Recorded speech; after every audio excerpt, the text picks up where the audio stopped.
lupa kapan pastinya peristiwa ini terjadi. Yang gue ingat waktu itu masih SMP. Kami sekeluarga datang mengunjungi rumah Om Denny di Lampung. Kunjungan yang hanya bersifat rutinitas silaturahmi biasa. Tidak ada maksud lainnya. Salah satu kegiatan yang gue sukai sejak kecil, mengunjungi sanak saudara di Lampung, yang mana sebagian besar anggota keluarga besar ibu dan bapak memang tinggal di kota itu, termasuk Om Denny. Kebetulan, sebagian besar adik-adik ibu tempat tinggalnya dalam satu lingkungan perumahan. Jadi tidak perlu repot pergi ke sana kemari untuk mengunjungi satu persatu. Dan tentu saja, gue paling senang berlama-lama di rumah Om Denny, menghabiskan waktu dengan berbincang dengan om gue yang unik ini. Bahan obrolan seperti tidak ada habisnya, apalagi kalau sudah membahas topik tentang dunia mistis. Singkat cerita, ketika kami baru saja sampai, tiba-tiba Om Denny bilang kalau dia akan pergi ke luar kota malam harinya dan mengajak gua untuk ikut serta. "Emang mau kemana sih Om?" tanya gua sedikit penasaran. "Om dan satu kawan ada kegiatan yang tidak bisa ditunda, Bri. Pelaksanaannya harus besok malam. Kalau bisa kamu ikut juga," jawab Om Denny dengan mimik serius. "Memang ada acara apa Om?" tanya gua tambah penasaran. "Om dan kawan Om akan melakukan ritual pengangkatan benda pusaka di salah satu daerah di Bengkulu." Pengangkatan benda pusaka. Apa itu? Gue pernah dengar dan membaca tentang hal ini sebelumnya. Apalagi gue lahir dan besar di Banten. Banyak orang-orang yang datang ke tempat tertentu yang biasanya dianggap sakral atau angker, berniat untuk mencari benda-benda pusaka yang mungkin ada di tempat itu. Pengangkatan benda-benda pusaka biasanya dilakukan dengan melakukan ritual-ritual tertentu yang gue sendiri tidak tahu detailnya seperti apa sampai sekarang. Intinya, kegiatan pengangkatan benda-benda pusaka itu memang ada.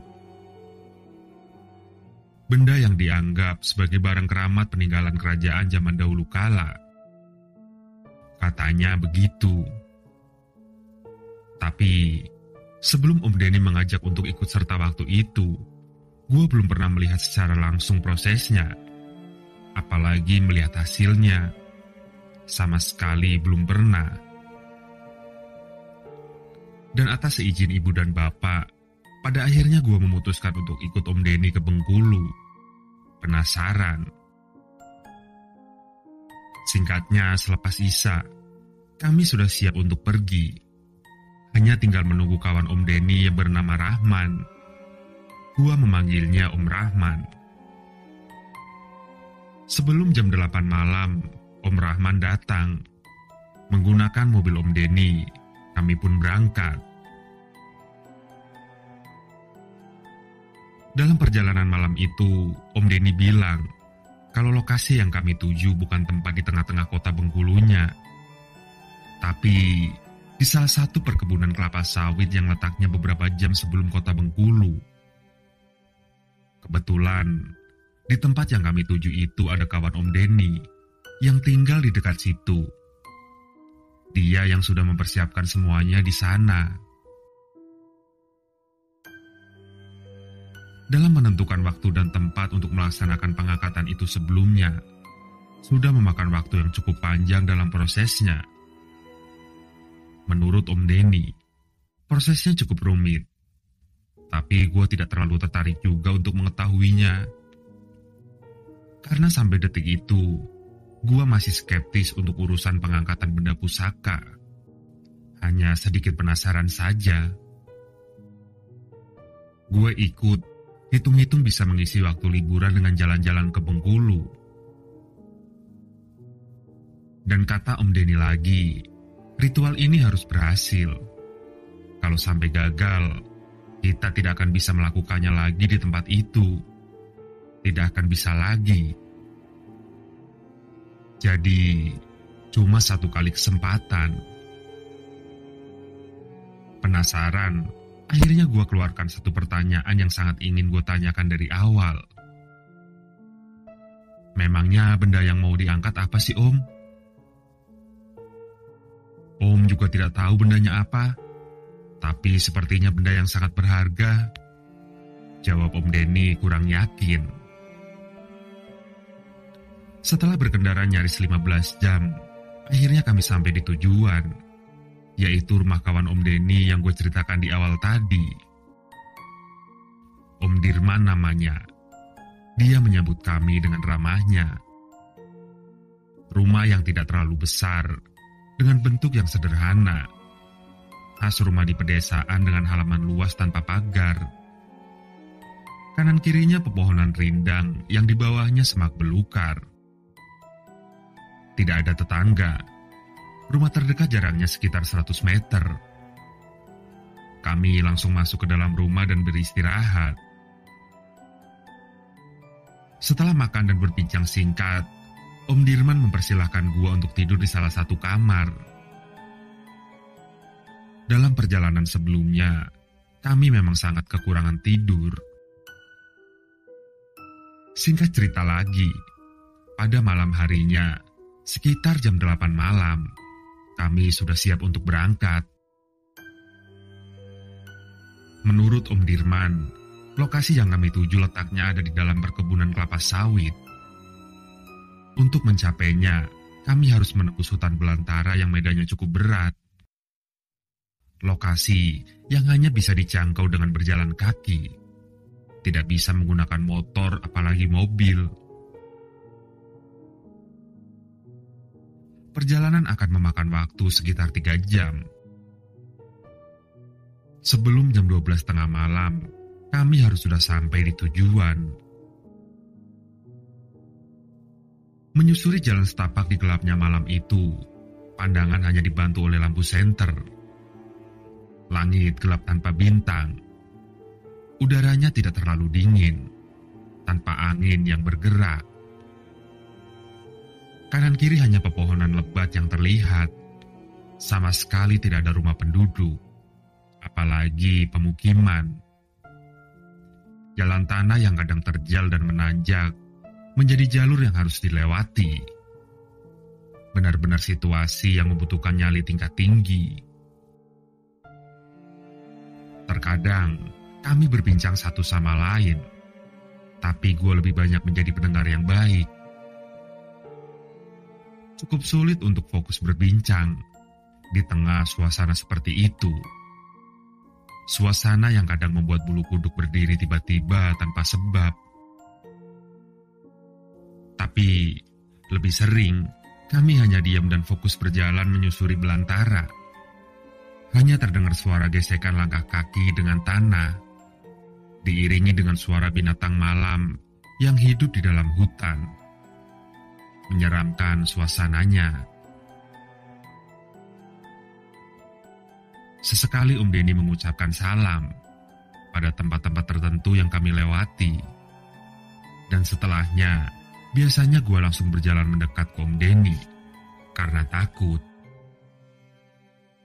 Selama perjalanan, gue melihat beberapa pemandangan atau mendengar suara-suara yang bisa membuat jantung berdetak cukup cepat. Karena keberadaan Om Denny lah yang membuat gue tidak lari ketakutan atau jatuh pingsan. Om Denny dan kedua rekannya terlihat sudah terbiasa melakukan perjalanan seperti ini. Mereka terlihat cukup tenang sepanjang perjalanan. Walaupun beberapa kali kami menghadapi keadaan yang menyeramkan.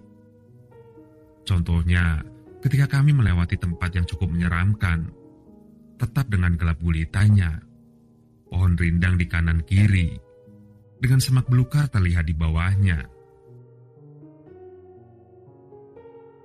Kami melewati sumur tua.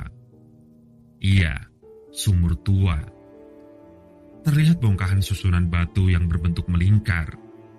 dengan kayu lusuh di kanan kirinya. Bulu kuduk gua langsung berdiri. Gua ketakutan. Langsung mendekat ke tubuh Om Denny dan menggenggam tangannya dengan erat. Ketika kami mendengar suara tertawa. Suara tertawa cekikikan. Terdengar seperti suara perempuan. Bersumber dari balik semak belukar yang ada di belakang sumur tua. Suara itu tetap mengiringi langkah kami ketika berjalan mengitarinya. Assalamualaikum. Suara Om Denny memecah kesunyian. Dalam keheningan, kami tetap lanjut melangkah. Peristiwa berikutnya lebih menyeramkan lagi.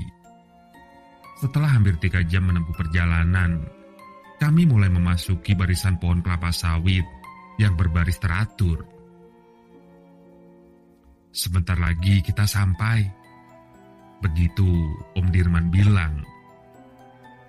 Sedikit lega gua mendengarnya, karena kaki sudah terasa sangat lelah untuk berjalan.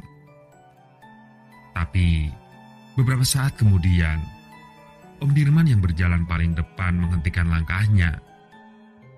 Kami di belakang ikut berhenti. Ada apa gerangan? Penasaran, gua coba melihat ke arah depan. Coba menembus gelapnya malam dengan pandangan yang sangat fokus. Dan gua melihat sesuatu. Sekitar 10 meter di depan, terlihat ada 3 orang yang sedang berdiri berjajar menghadap ke arah kami. Ketiga sosok berbentuk laki-laki itu mengenakan pakaian yang aneh. Gua melihatnya. Mereka mengenakan pakaian prajurit kerajaan zaman dahulu kala. Dengan topi berbentuk mahkota kecil, lengkap dengan tongkat di tangan kanan dan perisai di tangan kirinya. Mereka hanya berdiri diam di kegelapan. Om Dirman memberi isyarat agar kami berjalan menghindar dengan memutari tempat di mana mereka berdiri. Gua ketakutan. Lagi-lagi gua mendekat ke tubuh Om Denny dan menggenggam tangannya erat-erat. Assalamualaikum. Sekali lagi, Om Denny mengucap salam. Sosok prajurit-prajurit kerajaan itu hanya diam berdiri ketika kami melewatinya, tanpa ada gerakan maupun suara. Beberapa meter setelahnya, ketika mereka sudah terlewati, gua memberanikan diri menoleh ke arah belakang. Mereka sudah tidak ada di tempatnya. Hanya gelap gulita yang terlihat. Gue tidak bisa menceritakan semua kejadian yang terjadi dalam perjalanan itu.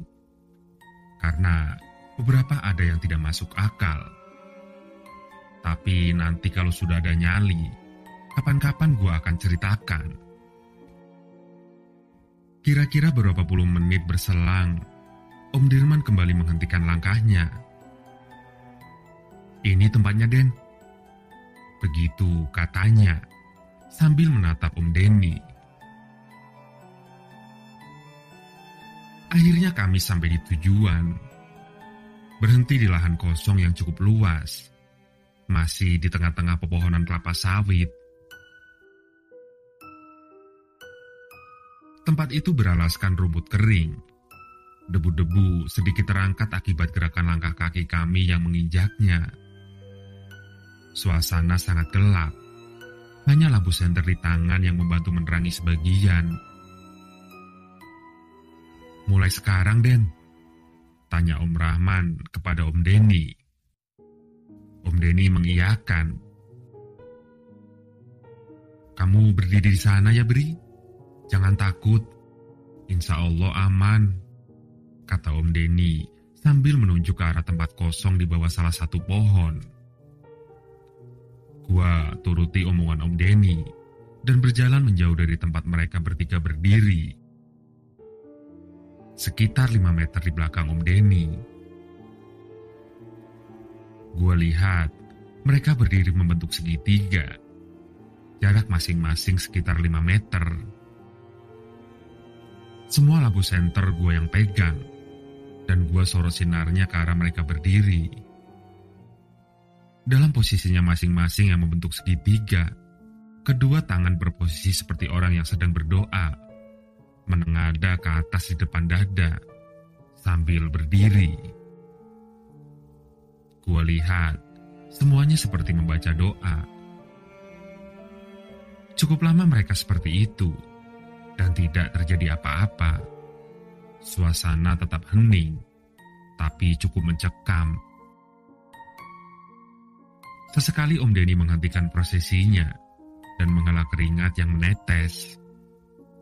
Mereka sudah terlihat cukup lelah berdiri setelah sekitar 30 menit berlalu, dan tidak terjadi apa-apa. Beberapa menit kemudian, prosesi dimulai kembali. Dan tiba-tiba, tanah yang kami pijak seperti bergetar, bergerak tidak beraturan dengan perlahan. Panik, gua mendekat ke arah pohon untuk berpegangan. Gua ketakutan. Getaran tanah semakin kuat. Om Denny dan kedua kawannya terlihat semakin lantang membaca doa. Kemudian, tangan mereka diturunkan menjadi di sebatas pinggang, berposisi seperti hendak mengangkat sesuatu. Tiba-tiba, tanah yang berada di tengah-tengah, getarannya semakin kuat. Debu mulai berterbangan. Gua hanya diam membisu, memperhatikan keadaan setiap detiknya. Seketika, muncul sesuatu dari dalam tanah yang ada di tengah-tengah. Sesuatu itu timbul perlahan ke permukaan. Gua tetap menyorot lampu senter ke lokasi itu. Kemudian, muncul perlahan benda yang terlihat seperti batu bata, tersusun bertumpuk, membentuk 4 persegi panjang. Lama-kelamaan timbul semakin tinggi dari permukaan tanah. Gua melihat mereka bertiga seperti berusaha untuk terus mengangkat tumpukan benda itu, tanpa menyentuhnya. Berusaha dengan sekuat tenaga. Terlihat amat sangat berat beban yang harus diangkat. Bentuk benda yang muncul dari dalam tanah semakin jelas. Semakin terlihat kalau ternyata bukan tumpukan batu bata. Gua tercengang setelah melihat kalau ternyata benda itu adalah emas batangan. Tumpukan emas yang membentuk 4 persegi panjang, dengan jumlah batangan yang sangat banyak, puluhan. Mereka bertiga terlihat semakin kepayahan menahan beban. Menahan supaya batangan emas itu tidak kembali masuk ke dalam tanah. Om Rahman yang terlihat paling kepayahan. Posisi berdirinya sudah semakin rendah, nyaris jongkok. Keringat membasahi seluruh badannya, mengeluarkan suara yang terdengar seperti kesakitan. Sudah sangat kepayahan, tiba-tiba badan Om Rahman rubuh jatuh ke tanah. Dia tidak bangkit lagi, terlihat mengerang kesakitan. Badan gua gemetar ketakutan melihat semua itu. Keringat dingin membasahi badan. Hanya tinggal Om Denny dan Om Rahman yang tetap berada di dalam posisinya masing-masing untuk berusaha mengangkat tumpukan emas itu dari dalam tanah. Tumpukan emas terlihat sudah mencapai 1/2 meter dari permukaan tanah. Om Denny dan Om Rahman tetap berusaha mati-matian menahannya. Gue sedikit cemas ketika Om Denny sudah mulai kepayahan. Sudah terlihat sangat lelah. Seluruh tubuhnya gemetar menahan beban yang sangat berat. Gue melirik ke arah Om Rahman. Ternyata sama. Dia juga sudah sangat lelah dengan posisi yang nyaris terduduk. Tiba-tiba, hampir berbarengan, Om Denny dan Om Rahman jatuh terjerembab ke belakang.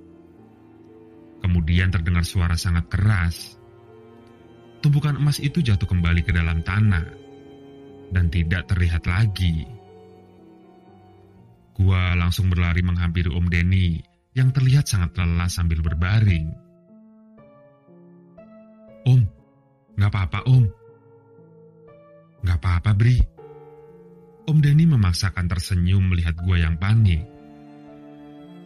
Setelah sudah cukup tenang dan mereka bertiga sudah dapat berdiri lagi, kami berjalan ke tempat yang tadi muncul tumpukan emas itu. Ketika sedang memperhatikan tempat itu, tiba-tiba kami melihat ada satu benda yang mirip batu bata kecil, teronggok di atas tanah. Om Denny mengambilnya, kemudian memperhatikan benda itu. Benda berwarna kuning kusam, berbentuk 4 persegi panjang. Ada aksara yang gua tidak mengerti artinya di salah satu sisinya. Benda itu sebuah emas batangan, emas yang tertinggal di permukaan tanah ketika teman-temannya yang lain kembali masuk ke dalam bumi. Setelah itu, kami kembali pulang. Sampai detik ini, Om Denny tidak pernah menjual emas batangan itu. Dia menyimpannya sebagai kenang-kenangan, walaupun banyak orang yang menawarnya dengan harga yang sangat tinggi.